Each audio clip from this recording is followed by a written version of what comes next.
ভারতে নতুন আতঙ্ক, মানুষের মগজ খেয়ে ফেলছে ভয়ঙ্কর ব্রেন ইটিং অ্যামিবা। মৃত্যু প্রায় নিশ্চিত। ভারতে ছড়িয়ে পড়েছে এক নতুন মারণাতঙ্ক। এক বিশেষ ধরনের অ্যামিবা মানুষের মস্তিষ্কে প্রবেশ করে খেয়ে ফেলছে মগজ। ভারতের কেরালায় এই রহস্যময় সংক্রমণের ঘটনায় জনমনে দেখা দিয়েছে তীব্র আতঙ্ক ও অজানা ভয়ের ছায়া।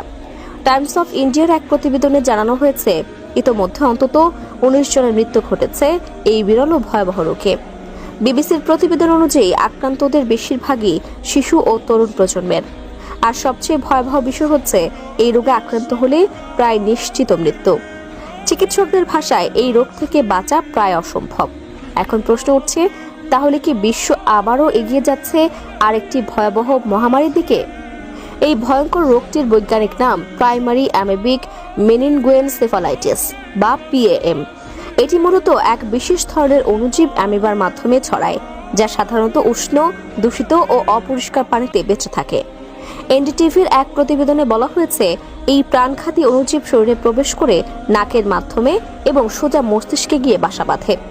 একবার প্রবেশ করলে এটি ধীরে ধীরে মস্তিষ্কের টিস্যু খেয়ে ফেলে আর রোগীকে ঠেলে দেয় নির্মম মৃত্যুর দিকে। চিকিৎসকরা বলছেন, এই কারণেই একে বলা হয় ব্রেন ইটিং অ্যামিবা।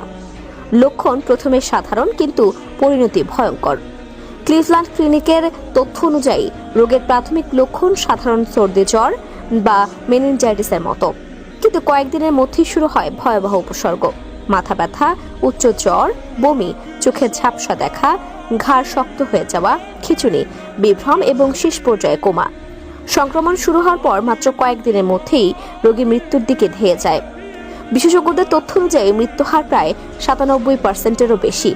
অর্থাৎ একবার সংক্রমণ ঘটলে বেঁচে থাকার সম্ভাবনা প্রায় নেই বললেই চলে। চিকিৎসা নেই, প্রতিরোধই একমাত্র পথ। এখন পর্যন্ত এই ভয়ঙ্কর রোগের কোনো নির্দিষ্ট ওষুধ বা নিশ্চিত চিকিৎসা আবিষ্কার হয়নি।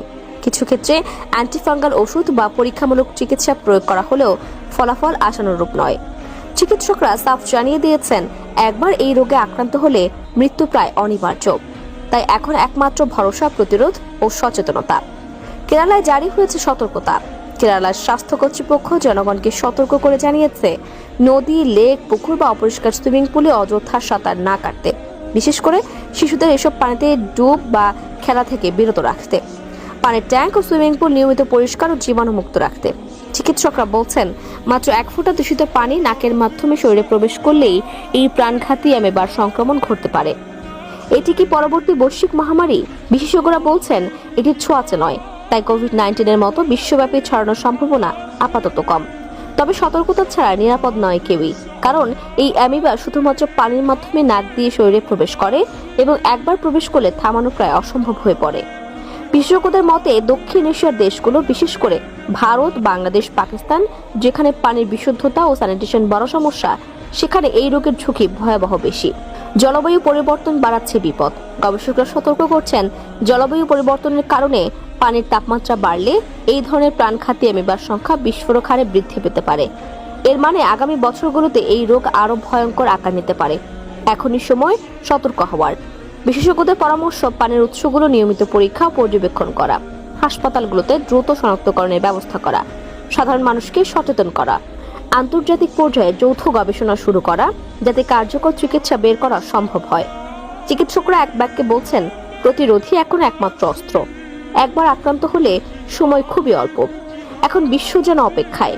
এই ব্রেন ইটিং অ্যামিবা কি মানুষের নতুন ভয় হয়ে উঠবে, নাকি আমরা সময় থাকতে সতর্ক হয়ে মৃত্যুর এই নতুন ছায়া থেকে বাঁচতে পারবো? তা দর্শক, আজ পর্যন্ত।